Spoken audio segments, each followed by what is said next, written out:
pregunta es ¿por qué las mujeres no pueden ser sacerdotas?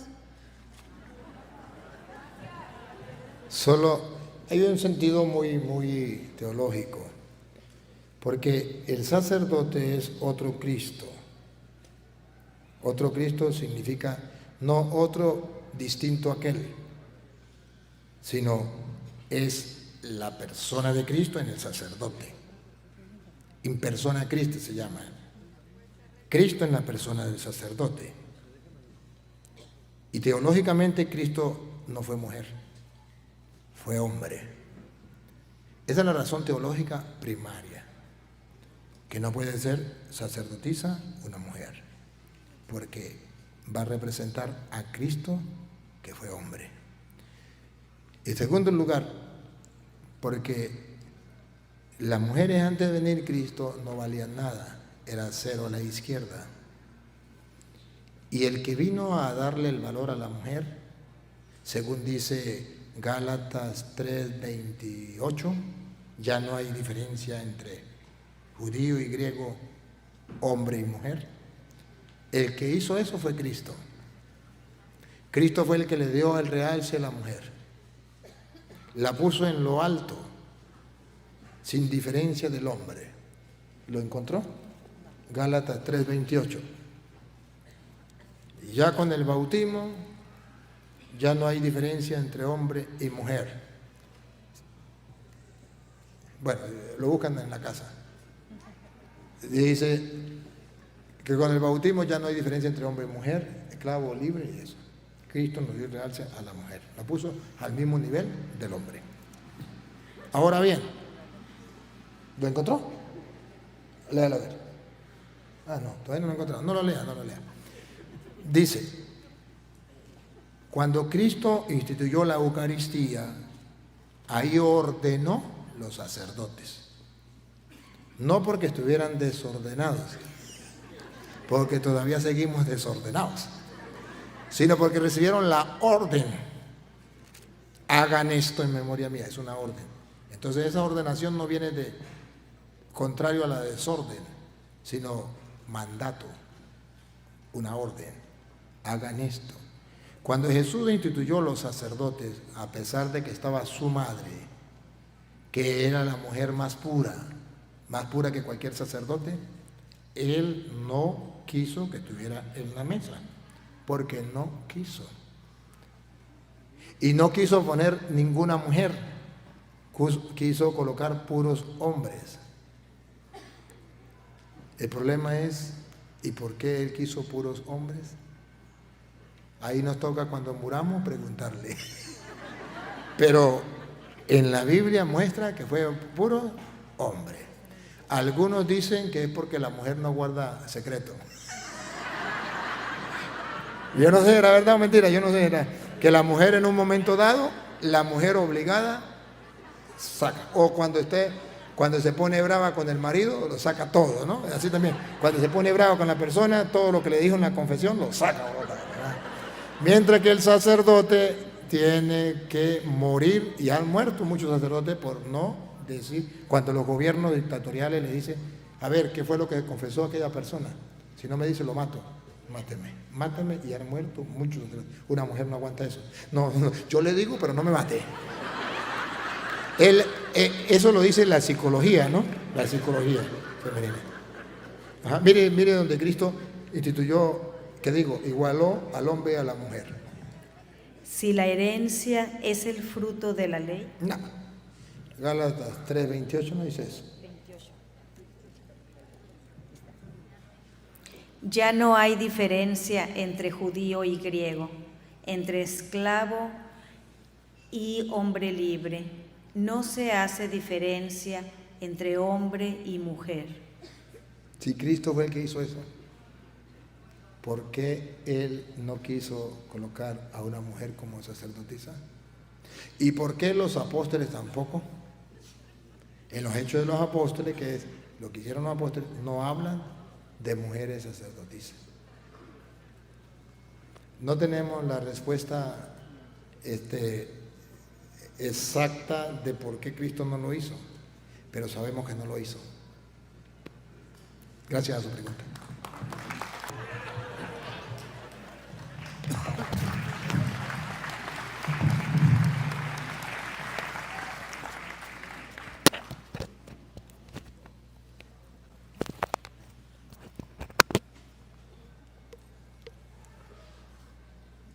Buenas tardes. Padre, yo vengo a preguntarle sobre la incineración a los muertos, si está bien o no. La iglesia lo permite. Lo que no está bien es agarrar las cenizas y dejar una allí, otra allí, cargarlas por allí y diríamos profanando o burlándose de ese ser. Eso está mal. Pero, o agarrar la ceniza y la voy a tirar no sé por dónde, la bandera para allá, como superstición. También está mal eso. Pero que se le dé se le coloque un lugar sagrado o que se le dé cristiana sepultura, no hay problema. Lo importante es que vuelva a ceniza, vuelva al polvo donde fue sacado, pero se le respete. Eso es lo importante. Y el mundo de hoy no quiere tomar en cuenta eso. Y muchas personas entonces se lo llevan a su casa y lo tienen allí como tampoco, porque entonces no lo van a dejar descansar en paz allí en su casa, ¿verdad? Necesitamos ser conscientes de que por algo las Escrituras dice, eres polvo y al polvo volverás, y también dice, es necesario que se respete la sepultura de cada ser querido. Los antepasados en las Sagradas Escrituras mostraban cómo su sepulcro se cuidaba, al punto que todavía el pueblo de Israel tiene la sepultura de algunos de los antepasados.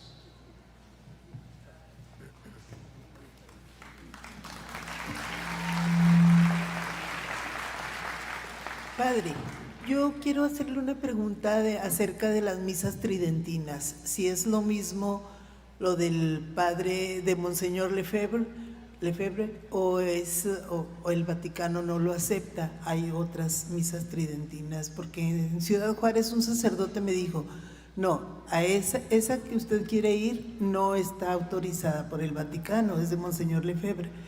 A esta que un sacerdote diocesano dice, él sí da misas tridentinas, entonces no encuentro yo la diferencia.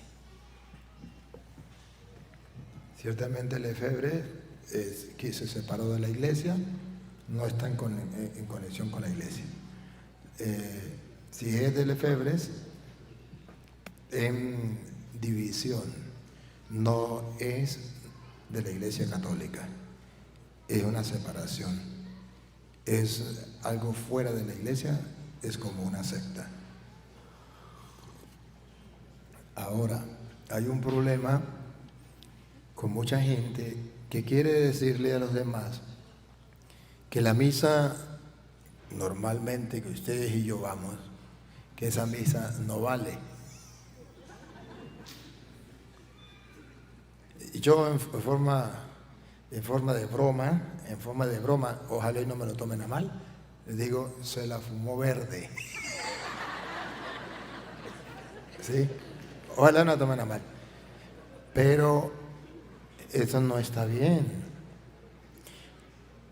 Esto que están diciendo, la misa tridentina, no, el Papa había dado permiso de que se podía celebrar.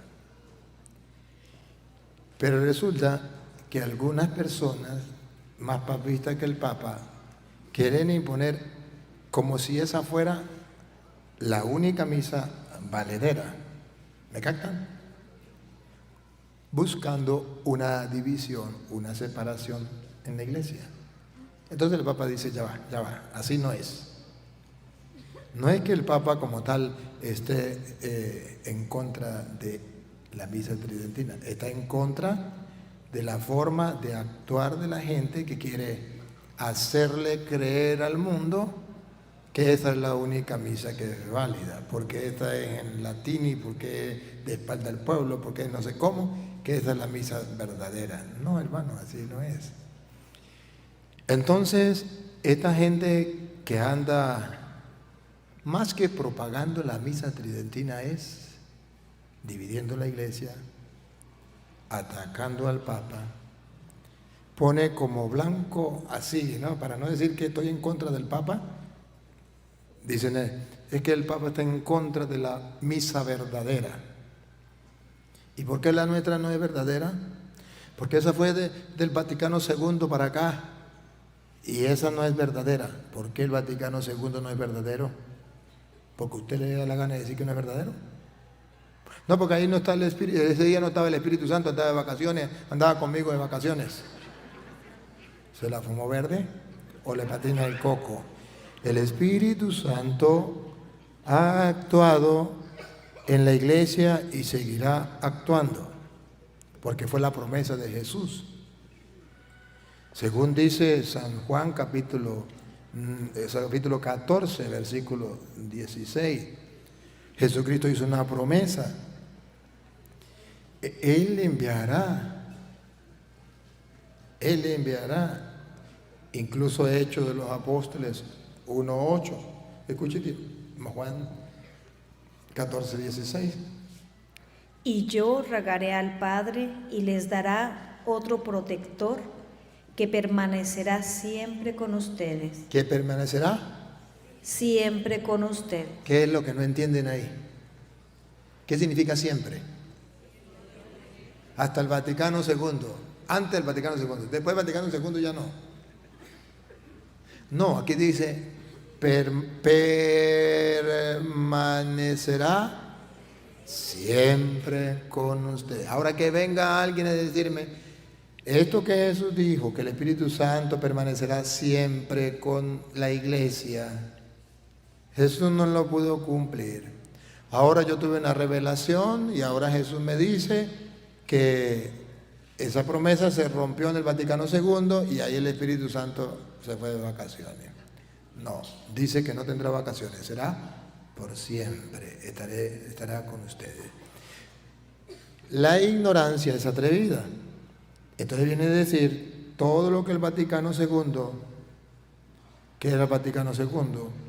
Pues la reunión de los obispos, junto con el Papa, un concilio Vaticano II, tomaron decisiones.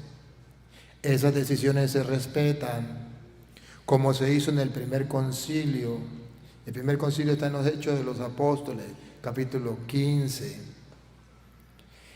Y ahí en el capítulo 15 dice cómo ellos se reúnen para tomar decisiones. Y al tomar decisiones, dice en el versículo 28, que las decisiones que se toman los apóstoles reunidos no son decisiones humanas, son decisiones inspiradas por el Espíritu Santo. 18 dije. 28. Fue el parecer del Espíritu Santo y el nuestro. Fue el parecer del Espíritu Santo y el nuestro. ¿Por qué dice así? ¿Es que vieron al Espíritu Santo? No, y entonces ¿por qué dice que fue el parecer del Espíritu Santo y el nuestro? Porque Jesús le había dicho, yo rogaré al Padre, y esa oración no puede fallar, y Él les enviará otro que estará con ustedes siempre. ¿Me captan la idea? Como ellos creyeron eso, se reunieron, seguros de que Jesús no falla, y dijeron, como Él prometió, nosotros lo creemos. Es el parecer del Espíritu Santo y el nuestro. Tomaron decisiones. Esas decisiones en el capítulo 16, versículo 4, comienzan a exponerse a lo largo de toda la iglesia. La iglesia ya se había extendido por varias partes. Y esas decisiones de los apóstoles reunidos en el concilio de Jerusalén comenzaron a entregarse a las demás personas. Unos la aceptaron, otros no lo aceptaron. Como en el Concilio Vaticano II. Lo mismo. Escuche. A su paso, de ciudad en ciudad, donde ya estaba la iglesia fundada, iban entregando las decisiones tomadas por los apóstoles. Las decisiones que tomaron en el Vaticano, en el Concilio de Jerusalén, se iban repartiendo en todos los lugares donde ya estaba la iglesia. decisiones de los apóstoles. Pero por fe sabían que eran decisiones del Espíritu Santo. ¿Qué es lo que le falta a esa gente? Fe.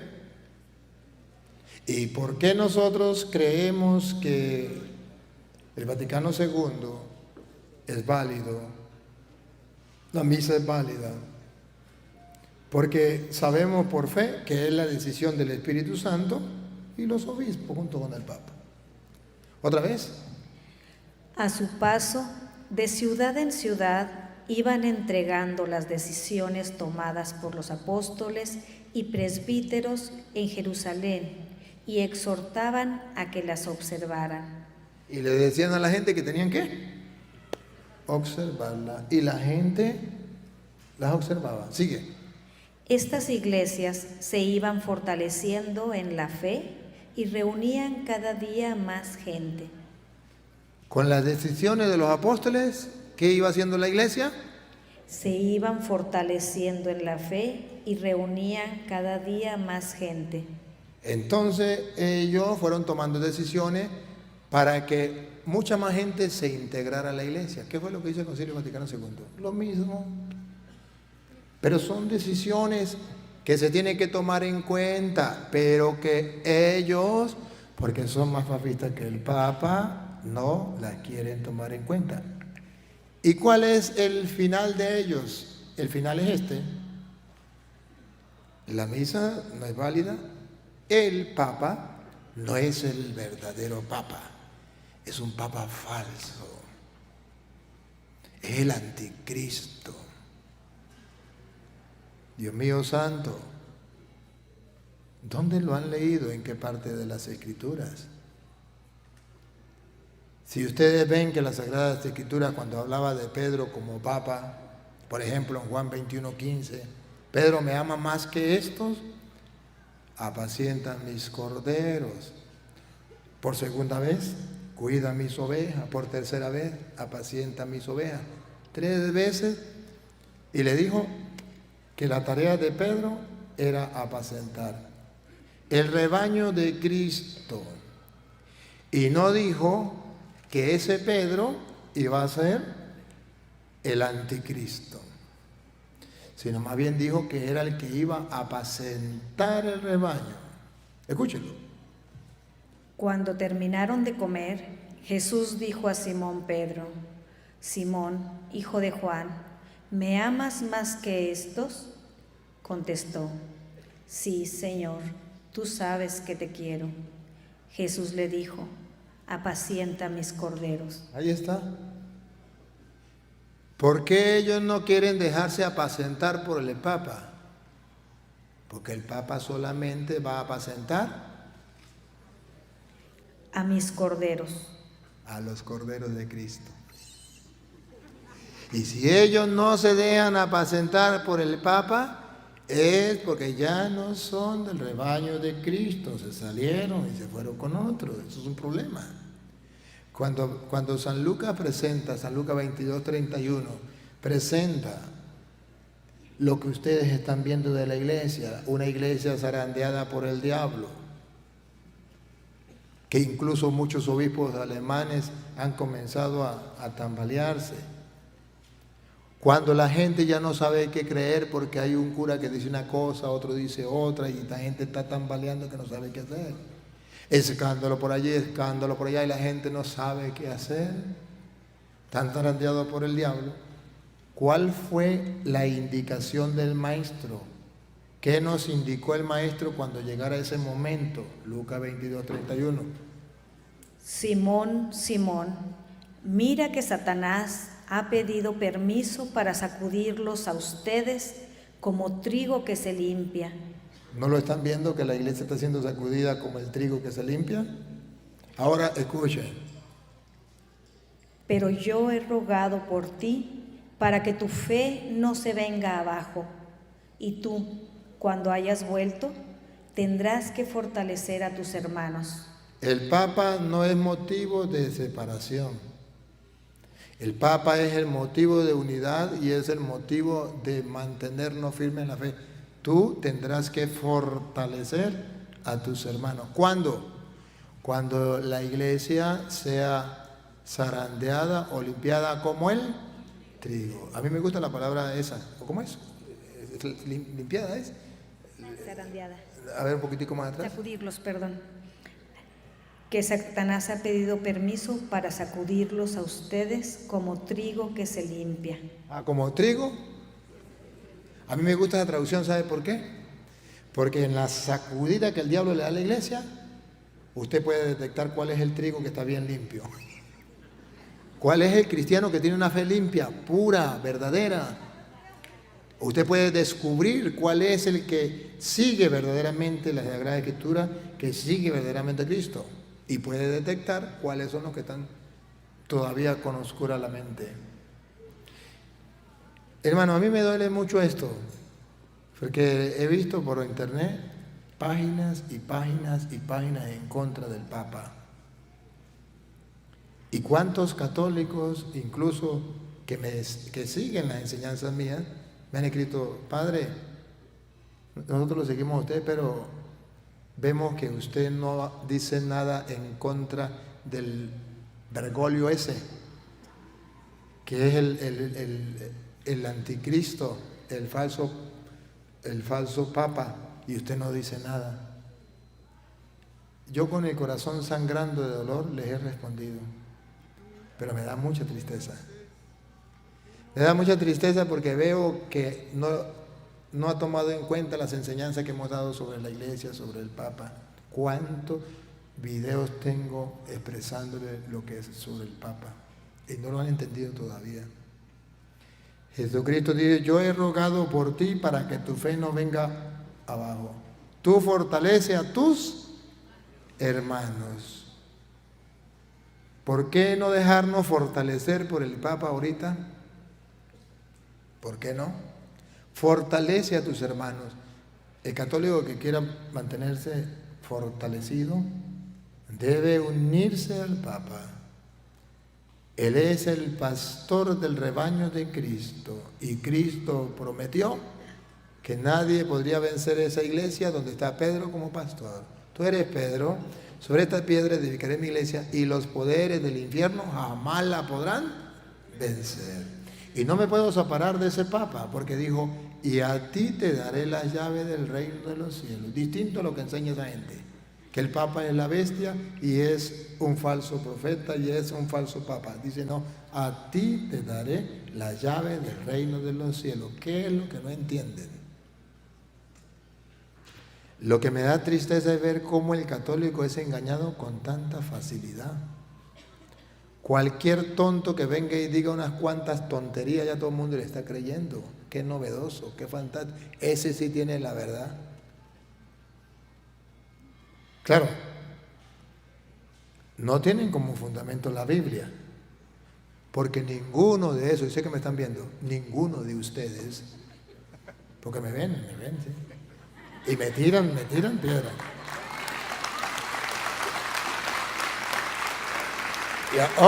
¿Cuál es el peligro de esta gente? Que se llaman católicos. Católicos, no me acuerdo cómo es que dice el católico, la palabra, como católicos ortodoxos, como católicos que mantienen, como que mantienen la verdad. Ahora sí, que la iglesia igualito que los protestantes, pero llamándose católicos. Yo sé que me están viendo. Ninguno de ustedes tiene fundamento bíblico para decir eso. Ninguno. Y si quiere, demuéstrelos. Donde la Biblia me diga que el Papa va a ser el anticristo. No diga mentiras.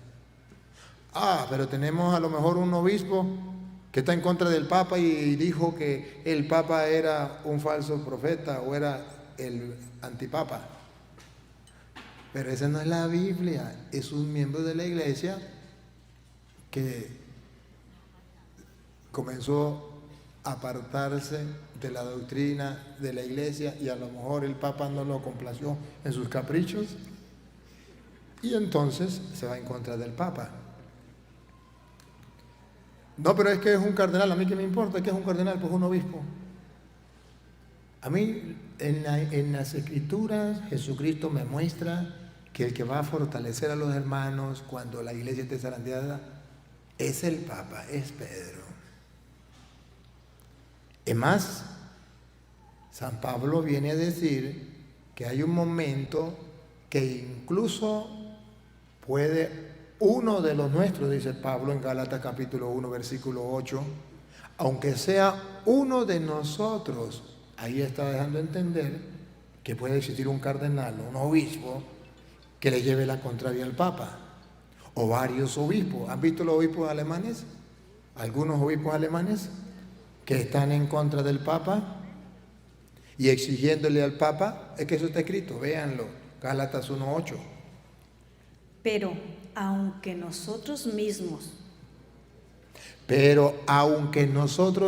o sea, que sean verdaderos obispos, como los alemanes, verdaderos obispos de la verdadera iglesia, o un ángel del cielo, más todavía, un cardenal, un ángel del cielo, viniese a evangelizarlos en forma diversa a como lo hemos hecho nosotros, yo les digo, fuera con él. ¿no lo están viendo con algunos obispos alemanes? Que están en contra de la doctrina de la iglesia y dicen que ahora las nenas con las nenas, los nenes con los nenes, y la iglesia que hay que bendecirlos y tiene que hacer el matrimonio supuesto a ellos. Que ahora ellos dicen que la Biblia está anticuada y que la Biblia hay que hacerla al estilo de nosotros, como a nosotros nos venga en gana, o como a ellos les venga en gana, no como nosotros, sino como a ellos les venga en gana. Hay que quitarle y hay que ponerle. Donde hable en contra de los homosexuales, hay que quitarlo eso de la Biblia. Porque Cristo no sabía que iban a venir homosexuales. Y es que ya homosexuales había desde Sodoma y Gomorra. No es para que no lo han leído. No lo han leído, pero eso está en la Biblia.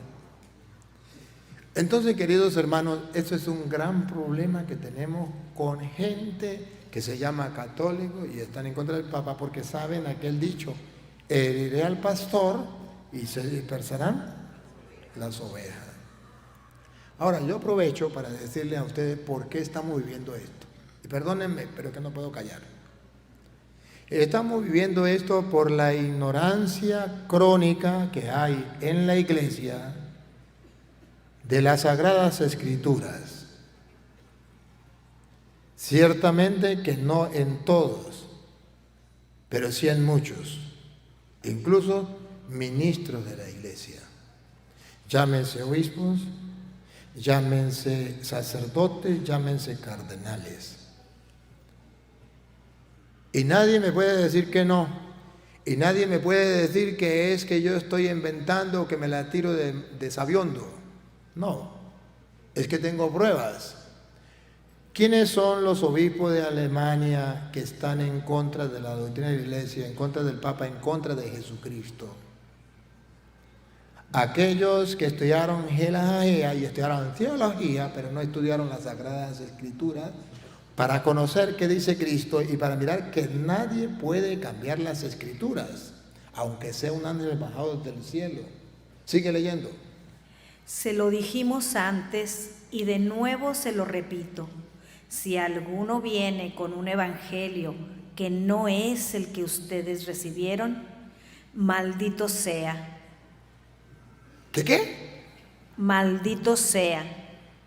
¿Qué? Maldito sea. Aunque sea un obispo. Aunque sea un obispo, maldito sea. Si viene en contra de la doctrina de la iglesia que se ha enseñado, maldito sea. No lo dije yo. Yo solamente estoy mostrándole lo que San Pablo escribió a los Corintios, a los Gálatas. Y les dijo que esa era la actitud de un cristiano. ¿Qué hacer los alemanes ante esos obispos que están en contra de la doctrina? Fuera con él. No le hago caso. Porque ahí está el Papa, que es el que va a fortalecer la fe de la iglesia.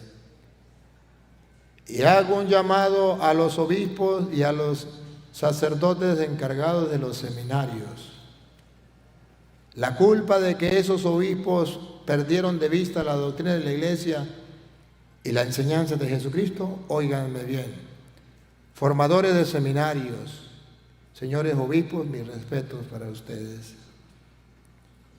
Pero ustedes son culpables cuando no se han preocupado para que en los seminarios se forme en sagradas escrituras, lección divina, conocimiento y defensa de la fe en los seminaristas. ¿Qué van a esperar? ¿Que todos los obispos del mundo caigan en la apostasía? ¿Que todos los curas del mundo caigan en la apostasía? ¿Van a esperar eso para comenzar? Es que usted es un fanático de Sagrada Escritura. Vamos a la realidad, vamos a las pruebas, no vivamos de tonterías, veamos la realidad. Un gran grupo de obispos y sacerdotes de Alemania, ¿dónde les quedaron los estudios? Es la prueba más clara, más fehaciente de que la filosofía y la teología, si no tienen basamento bíblico, si no está sustentado en la palabra de Dios, de aquello que Jesús dice, no solo de pan vive el hombre, sino de toda palabra de Dios, muy cura, muy obispo, pero caerá en la apostasía, y dice Pablo, fuera con él, maldito sea. Hoy los obispos, algunos obispos alemanes y algunos sacerdotes, porque tienen el cargo de obispo, de cura, a mí qué me importa. No estoy faltándole el respeto al ministerio, al sacerdocio de Cristo. Cuidado con esto. Me estoy refiriendo al ser humano que, olvidándose de la enseñanza de Cristo, se llenó de soberbia, de orgullo, y en vez de tomar en cuenta lo que dice el Señor, se dejó llevar por sus razonamientos vacíos, humanos, por sus razonamientos simplemente estériles de su cabeza, y que han engañado a mucha gente. Pero me vuelvo a preguntar, yo solo, hagan cuenta que ustedes no están, estoy hablando yo solo, estoy pensando yo solo. Dios mío santo, ¿y cuándo los obispos y los formadores del seminario van a reaccionar para que los seminaristas, futuros sacerdotes, futuros obispos, gusten, saboreen, vivan de la palabra de Dios y no solo de pan? Sean capaces de iluminar su vida a la luz de la palabra y puedan ser capaces de llevar el mensaje de Cristo a la humanidad entera. Hacen falta sacerdotes y obispos de esto. Pero como son obispos y sacerdotes, nadie les puede decir nada. ¿Cómo que nadie les puede decir nada? Pues si ellos son sacerdotes del Dios Altísimo, yo también lo soy. Pues si ellos son profetas del Dios Altísimo, yo también lo soy. Porque yo también fui tan consagrado y ordenado sacerdote como ellos. Que ellos tengan un puesto más elevado, más grande en la iglesia, es otra cosa. Pero tan sacerdote, tan ministro de Dios son ellos como yo. Y la misión que Dios nos ha dejado es decirle la verdad a quien sea. ¿Y cómo callarme ante lo que el mundo entero está viendo con dolor, con escándalo más grande?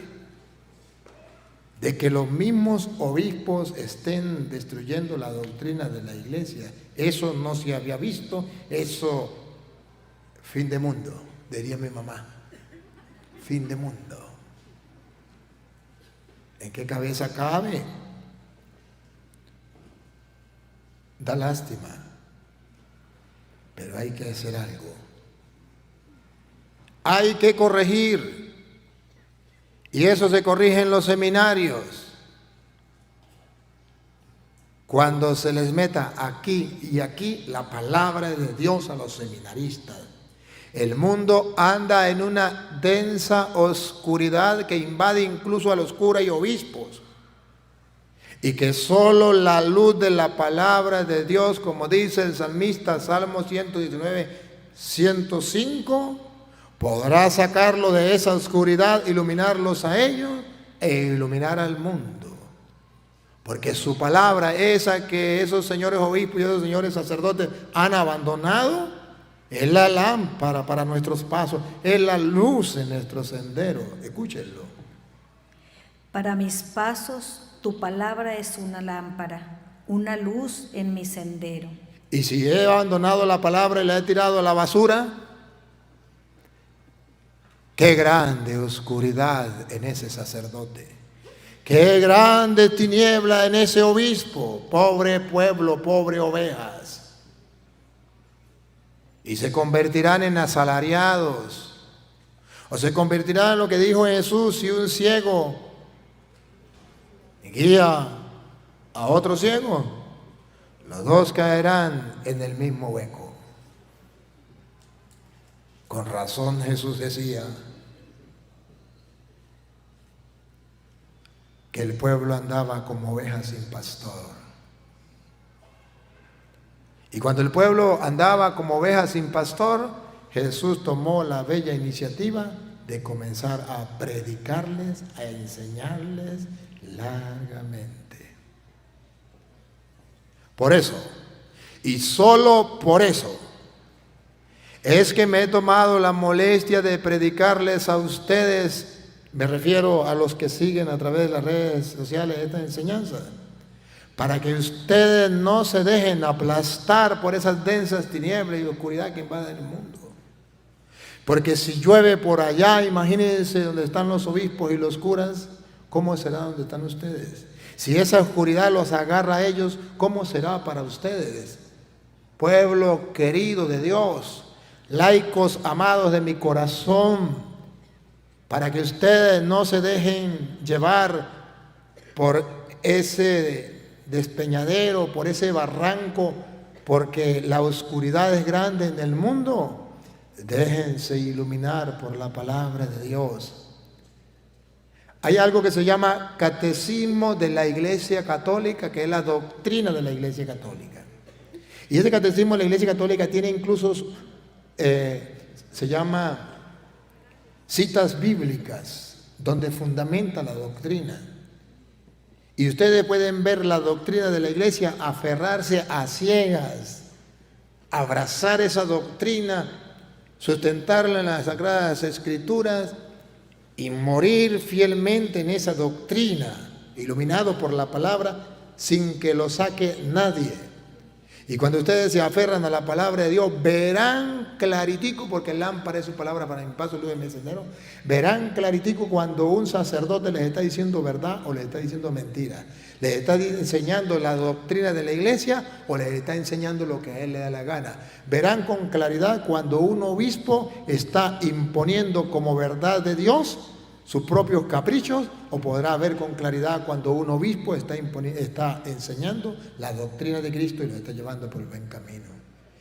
Imagínense ustedes en un momento que ustedes fueran alemanes y estuviesen viviendo lo que están viviendo, que me han escrito de Alemania muchas personas que entienden el castellano y ven los videos y me han dicho: Padre, cuánto bien nos ha hecho sus videos aquí en Alemania, porque estamos los fieles que no sabemos para dónde agarrar.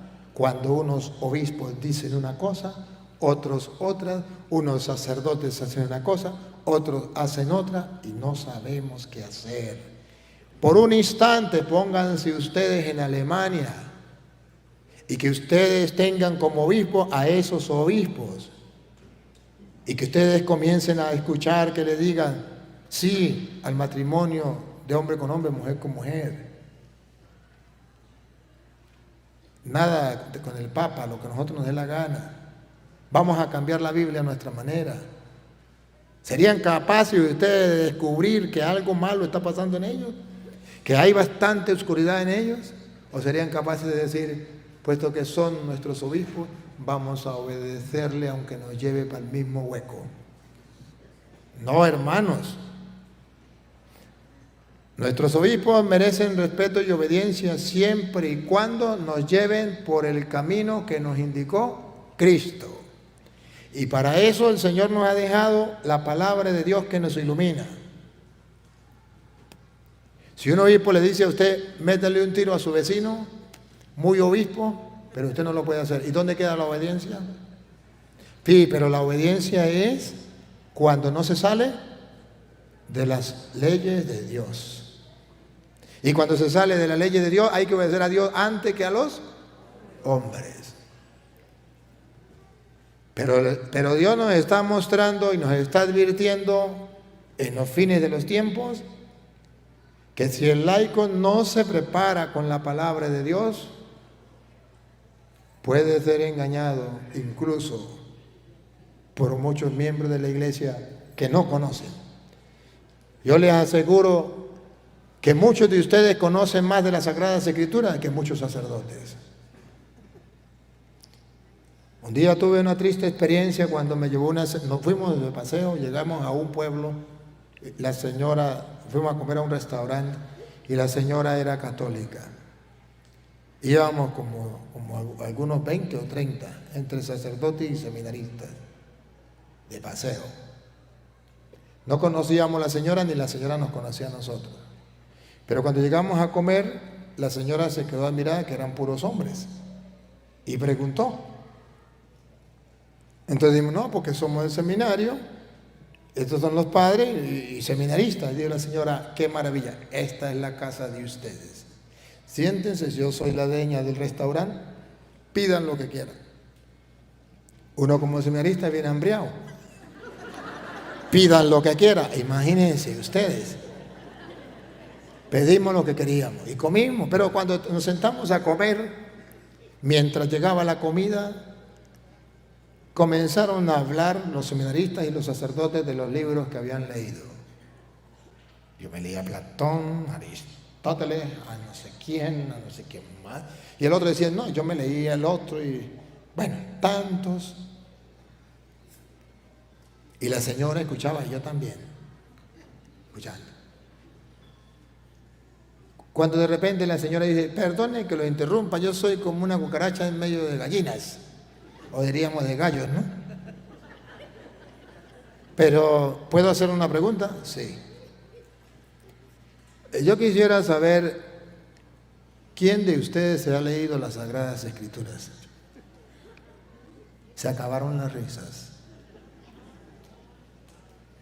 No me van a creer, yo no lo creí. Y todavía no lo asimilo.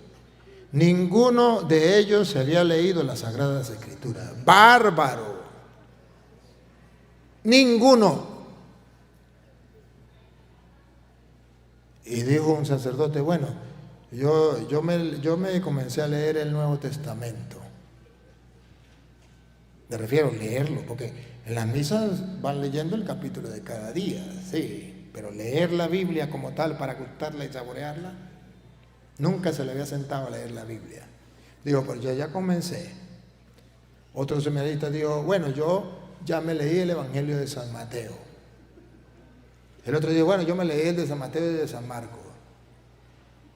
Pero ninguno se había leído la Biblia. Y la señora le dijo, o sea que ninguno de ustedes se ha leído la Biblia.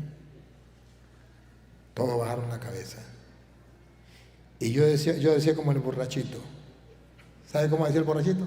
¡Es un pairijito! ¡Ígale más! ¡Es un pairijito! ¡Ígale más! ¡Ígale más! Yo decía que la viejita le diga más, que les diga más, que les diga más. Y la viejita decía, ¿cómo se les ocurre que ustedes siendo sacerdotes y futuros sacerdotes no hayan leído la Biblia, pero sí hayan leído muchos libros, muchas novelas que no sirven para la salvación y que no van a ayudar en la formación del pueblo? Con razón, muchas cosas marchan mal. ¿Saben qué? Todo se derrumbó. Todo se acabó. Ahí sirvieron la comida y yo no sé si la disfrutaron o no. Pero la señora, muy seria, los puso en su sitio, les brindó la comida y cuando nos fuimos a ir dijo, ojalá y algún día lean la Biblia antes de morirse. Ah, señora, ¿no? Hubiesen laicos así, ¿no? Capaces de cuestionar a los sacerdotes. sin faltarles el respeto. No faltó el respeto, solamente cuestionó. Y no se trata de faltarle el respeto, se trata de cuestionar.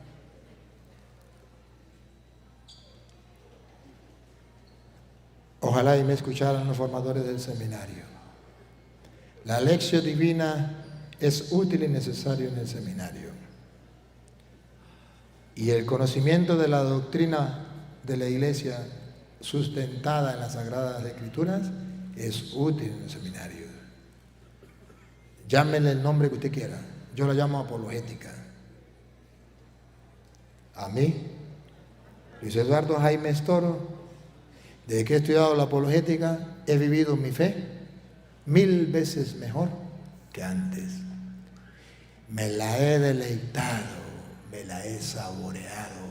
He vivido mi sacerdocio, lo he disfrutado y les puedo decir con plena convicción y firmeza que no hay nada más lindo, sagrado y divino que ser sacerdote del Dios Altísimo. No lo hay.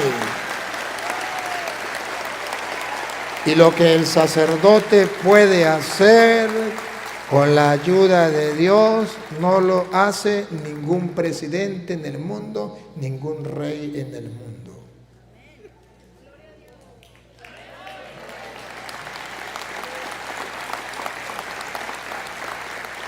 Pero si no nos deleitamos, si no lo saboreamos. ¿Ustedes alguna vez se han preguntado por qué yo me grabo las citas?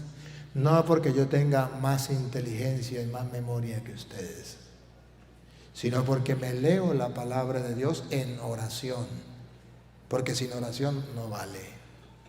En oración y súplica al Espíritu de Dios que me ilumine y me dé sabiduría. Pero luego me la leo reposadamente, no como esta muchachita que corre.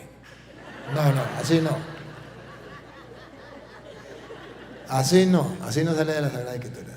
Reposadamente. Y dejo que esa Sagrada Escritura me impacten aquí, me golpeen. No le saco el pelo, no la toreo. Dejo que me golpee. Y cuando me golpea, quisiera salir corriendo, pero es la palabra de Dios. No puedo correr. Quiero aceptarla como es. Y le digo, Señor, gracias por hablarme. No importa que me duela, no importa que me golpee, pero yo la acepto. Y cuando esa palabra me golpea, es tan fuerte el golpe que se me queda marcado aquí y aquí. Y por eso se me graba, porque me golpea, porque me cuestiona, porque me exhorta, porque me enseña, porque me ilumina. Y entonces es duro el golpe o también fuerte la luz o también rico el sabor que no se me olvida. Yo fui a Roma y en Roma no se me olvida un lugar donde venden unos helados. No sé cómo le dicen ustedes los helados. Helados, barquillas, esas barquillas. Nieves, esas barquillas, nieves, esas. Conos, eso, riquísimos. Cerca creo que era cerca de no sé qué. Ay, no, ya se me olvidó, cerca, ya se me olvidó dónde era. El lugar sí llegábamos, donde llegábamos, nos íbamos completico a ese lugar. Siempre había como 500, 300 personas haciendo cola. Y había como 20 personas atendiendo. Pero era demasiada la cantidad de gente. Y todo el mundo iba allá. Y porque impactaba, era algo delicioso. Así es la palabra de Dios. Impacta, es algo delicioso. Pero a mí me duele cuando veo que los católicos no leen la Biblia. Claro, ustedes no, los que no vinieron, no se lo cuenten. Me duele, porque ahí está lo delicioso. Perdóname que me haya alargado en esto, pero esta es la realidad que estamos viviendo y eso es lo que está en el tapete y tengan cuidado. Porque el diablo, como león rugiente, ronda buscando a quien devorar. ¿Qué más dice? ¿No saben qué dice? Primera de Pedro, capítulo 5, versículo 8. Vamos a ver qué es lo que dice, porque no, si no se la saben, tengo que decírsela.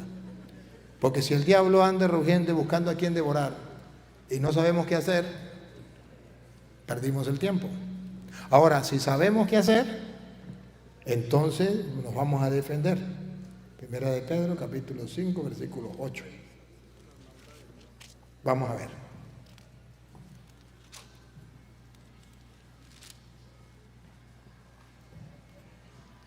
Sean sobrios y estén vigilantes. Estén despiertos, no dormidos, vigilantes, no le metan gato por liebre.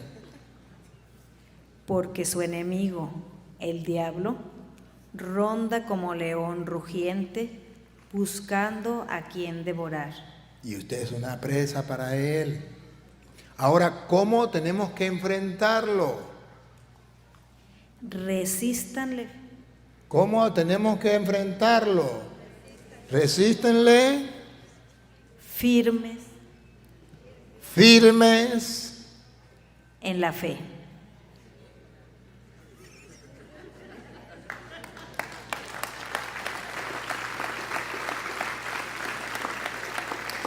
Que mi fe no me la tambalea nadie, porque está fundamentada sobre la roca, sobre la palabra de Dios. Nadie me la puede quitar, nadie. Tengo la fe sólida, firme, nadie me va a hacer tambalear. Pero el diablo anda zarandeando, eso es verdad. Pero yo tengo que mantenerme firme en la fe. ¿Cuál es el trabajo del diablo a través de las redes sociales? Esas redes sociales, esas páginas que están en contra del Papa. Destruir a los que no están firmes en la fe.